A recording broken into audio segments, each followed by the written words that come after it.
Labadiena, Jonai, labadiena, malonu Jūs matyti. Tai pristatykit, prašau Jūsų, kas Jūs esate. Labą dieną.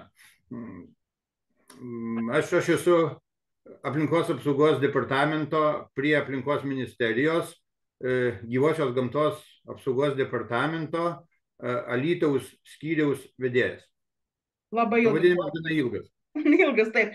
Šiandien mes norėjome Jūs paklausti apie labai įdomios akcijos rezultatus. Mes visi labai gerai žinome, medžiotojai, kad praeitas 2 savaitės aplinkos apsaugos departamento pareigūnai tikrino medžiojamųjų gyvūnų viliojimo vietas. Tai yra atsakingas toks veiksmas, ką medžiotojai atlieka, ir labai įdomu sužinoti, kokie yra rezultatai. Kiek tokių vietų buvo ištirta, ką pamatė pareigūnai, kokie rezultatai.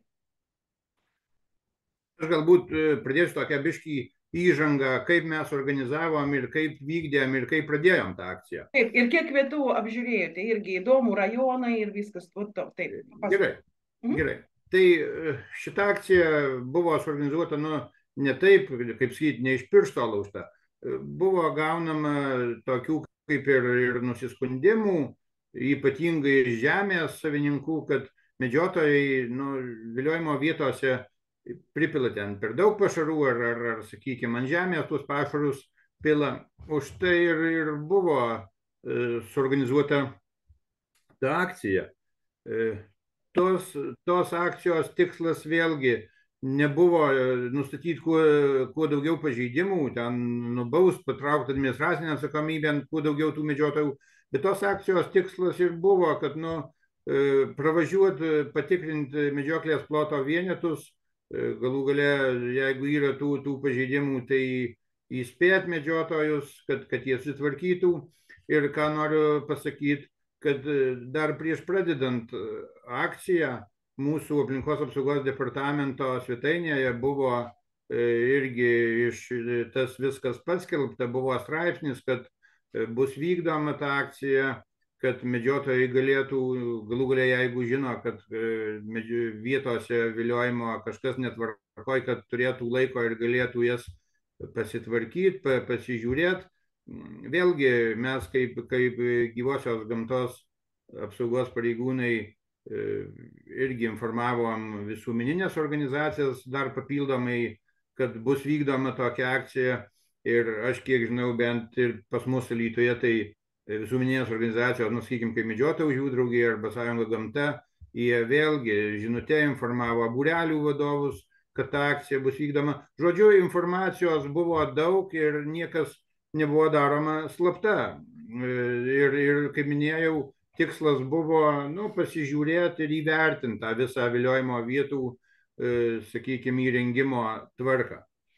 Tai va, ta akcija buvo vykdoma visoje Lietuvoje ir vykdoma buvo reidų metu, apžiūrint medžioklės ploto vienetuose įrengtas viliojimo vietas.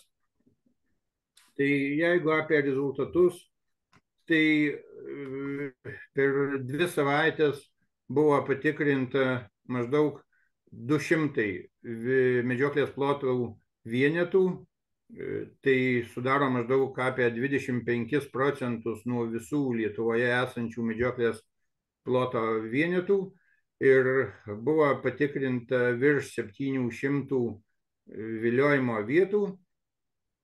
Ir aišku, buvo nustatyta ir pažeidimų. Tie pažeidimai tokie, didelė dauguma jų buvo tokie, kad viliojimo vietose pašarai buvo pilami tiesiog ant žemės, neįrengiant kažkokių talpų ar padėklų. Ir kaip žinia, medžioklės taisyklės tą daryti draudžia pilti viliojimui skirtus pašarus ant žemės. Buvo keletas nustatyta irgi, kad per daug pašarų viliojimo vietoje pripilta. Medžioklės taisyklės leidžia iki 100 kg arba iki 125 litrų naudoti viliojimui pašarus, tai kai kur buvo daugiau tų pašarų. Ir buvo nustatytas irgi toks kaip ir pažeidimas, kada viliojimui buvo naudojami kritę ūkiniai galvėjai. Nu, tai čia matomai vilkų viliojimui. Tai va tokie pažeidimai. Pažeidimų, kaip minėjau, iš patikrintų 700 su viršum viliojimo vietų nustatyta 71 pažeidimas. Aš Tai čia reiškia 10%. Jo, galima sakyti 10%. Aišku, čia aš tuos duomenys kalbu nu, per visą Lietuvą, per mūsų visus skyrius. Vėlgi, ten už tuos nustatytus pažeidimus tikrai ten tos nuobaudos nėra kažkokios ypatingos, tai yra skiriami įspėjimai, kad medžiotojai, nu, skiriamas įspėjimas, kad žinotų, kad reikia tas viliojimo vietas prižiūrėti ir panašiai. Ir kitas dalykas, daugeliu atveju taikėm taip, kad įradus kažką netvarkingo toj viliojimo vietoje, tai prieš rašant tą įspėjimą, medžiotojams buvo duodama laiko sutvarkyti ir panašiai. Ir jeigu jie pasitvarkė tą viliojimo vietą, tada net ir tas įspėjimas nebuvo skirimas. O buvo kažkokių konfliktų, kur medžiotojai galbūt nepritarė aplinkosaugos inspektorių sprendimams arba kažkokį, nežinau, ten prieštaravimai kažkokį, viskas buvo gerai?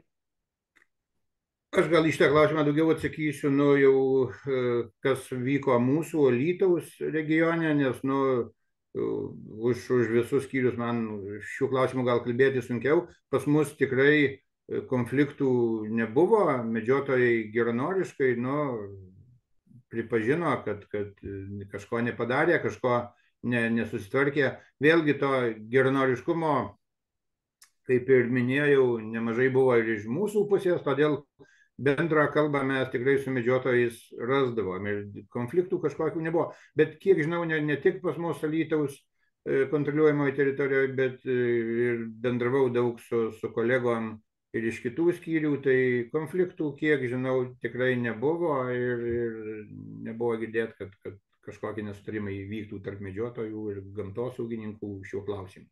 Labai gerai, labai faina. Bet jūs pasakėte, daugiau nei 700 viliojimo vietų buvo apžiūrėta ir tai yra, pagrindai yra tokios vietos, apie kurias buvo pranešta kažkokius skundus arba informacija, kad tur galėtų būti kažkas neteisingai padaryta, arba buvo kažkaip kitaip parengta, kur važiuoti patikrinti.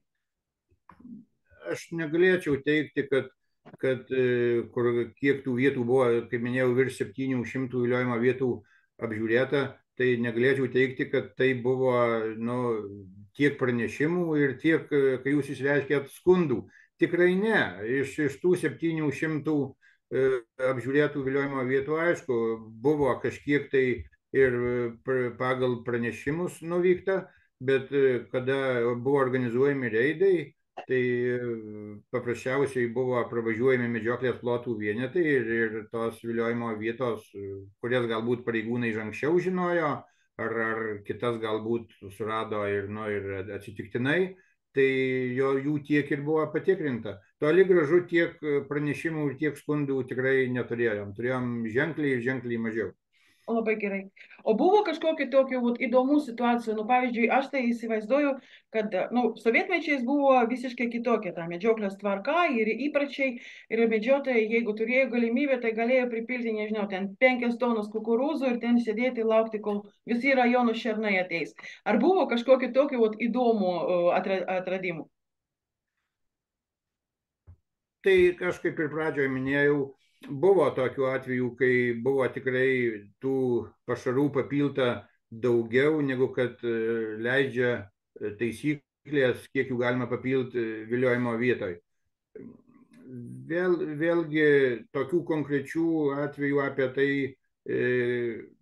informacijos kaip ir nerinkau, čia tada reikėtų apklausti visus kolegas. Turbūt, jeigu būtų, tada visi apie tai šnekėtų. Gerai, kitas klausimas. Tai buvo pirma tokio akcija? Pirmą kartą?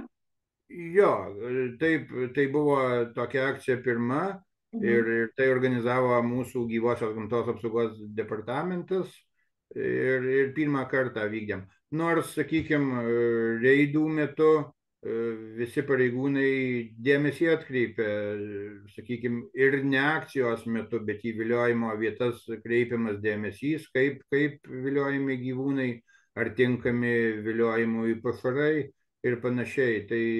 Tai čia ne tik per akciją tas vykdoma, bet vykdoma ir įprastinių reidų metu. Bet kokia yra išvada? Ar tokia akcija yra, kaip tai pasakyti, yra kažkoks pranašumas iš tokios akcijos, ar yra planas galbūt kažkada dar tokią vykdyti darbą ir apžiūrėti kitas viliojimo vietas, kitose rajonuose kažkaip taip yra toks planas? Kažkokių tolimesnių šiuo metu planų neturim. Čia vėlgi, aišku, ir vadovybė spręs. Matomai, kad jeigu reikės, tai tokią akciją galbūt vykdysim papildomai. Čia negaliu aš taip tiksliai pasakyti, kad planuose kol kas vykdyti antrą kartą tokią akciją to nėra, o kaip apsispręsim, taip ir bus. Galų gale vėlgi, jeigu bus poreikis, manau, kad čia su vadovybė derinsim šitos dalykus. Nu ir bendra išvada kokia po šios akcijos? Bendra išvada tokia, kad tikrai akcija buvo reikalinga vykdyti.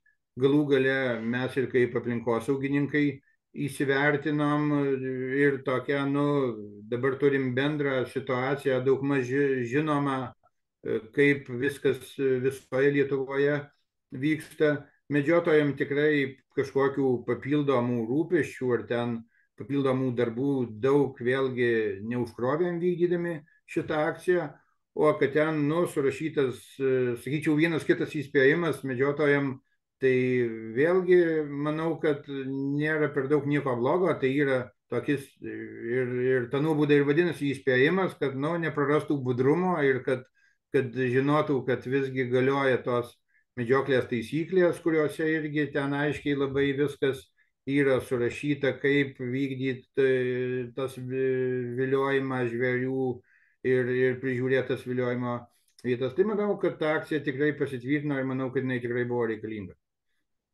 Labai ačiū Jums už informaciją ir už Jūsų darbą. Ir tokia geranoriškumo irgi, man atrodo, kad tai labai fainas, toks pagrindas bendradarbiauti medžiotojams ir pareigūnams. Ačiū Jums didelis ir tada, Jonai, į kitą kartą.